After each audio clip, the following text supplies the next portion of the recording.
eh. Kasi nakikita niya talaga nanganib. Pero mo, sinosurveillance ka, sinusundan ka. Tapos ang pamilya mo, tinutugis, pati yung mga staff, pinapakulong. Makikita mo na talaga nanganganib ang buhay niya.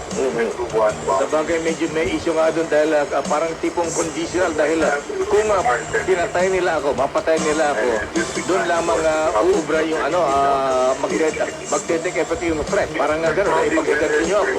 Exactly. Kung naga, it's a threat from the great. Nasaan yung bantay, patay na. Ayan na. So, sa ganitong takbo ng hearing, Attorney Sal, ayan na. Abay, ano sa tingin nyo? Ayan na. Ipagpapatuloy pa ba ng defense? Ano ang gagawin ng Vice Presidente? Ayan na, hindi ba siya... Bulat sa point, sinasabi ko na walang batayan lahat ang kanilang mga articles of impeachment. Pangalawa, ang nag-aako sa kailangan sila magproba. Kaya yung pinipilit silang papuntahin si May Sara, mali yun. The Constitution says you're presumed innocent unless proven guilty by those who accuse you. Kaya bakit nila pipilitin si May Sara dyan? Hindi nga siya kailangan magpresenta ng ebidensya. Kailangan ang prosecution magpresenta. Sa ngayon, wala nga nang pinipresenta. Naghahanap pa nga sa Madeo. Bakit inuna nila yung number 4? Kasi yung 1, 2, 3, wala pa silang ebidensya. Naghahanap pa sila ng ebidensya para nang ginawa nila sa Committee on Justice. Ano ba? Ang sinasabi ng prosecution na baka daw masyadong damaging sa Vice President na yung tax records naman na ilalabas yung SALN, Attorney Panelo, sir. Ano sa palagay po ninyo dyan? Alam mo, kung anong nakalagay sa SALN, ikaw, Leo, kung maglalagay ng isang bagay na hindi mo pwedeng i-justify, hindi mo na ilalagay sa SALN yan. Kung anong nakalagay doon ng mga assets mo, you can justify that. That was legitimate yan. Otherwise, hindi mo ilalagay yan. So, what are they talking about? Ayan. Anyway, so, Attorney, ano ang mangyayari ngayon? Ang Vice Presidente ba sa tingin nyo hindi haharap sa impeachment? Hindi kailangan humarap kasi nga, sila magproba yung prosecution. He doesn't even have to present any evidence. Doon pala nga, hindi ba?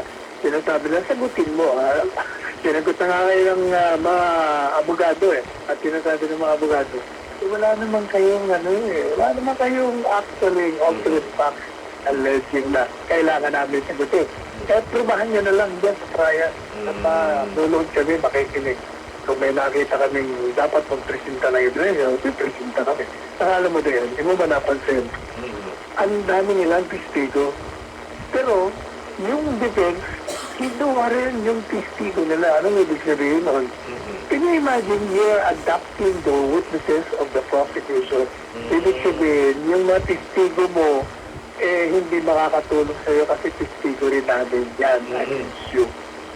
Actually, marami kang nagdedebate dyan sa issue niya na Atty. Panelo sa dahil ba't daw pinayagan pa ng defense na i-cross-examine itong si Kalinong, yung NBI agent lalo daw nadidiin ang Vice President dahil paulit-ulit na po yung pag-play ng kanyang sinasabing threat. Hindi. Kailangan kasi titingnan mo yung context ng mga sinabi ni Presidente. Hindi ka pwedeng papakinggan mo lang siya. Kailangan tingnan mo, bakit niya ba sinabi yun? Saka gaya ng sinabi ko, wala nang threat kasi conditional nga So yun din ay na-emphasize ng defense kahapon. Tama naman yun.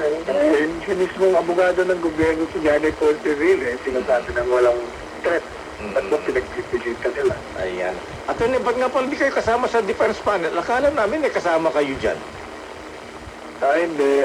Kalabisan na sumama pa sa mga Duterte. Dati na ako nag-aabogado man. Mayor pa lang yung presidente, abogado na ako.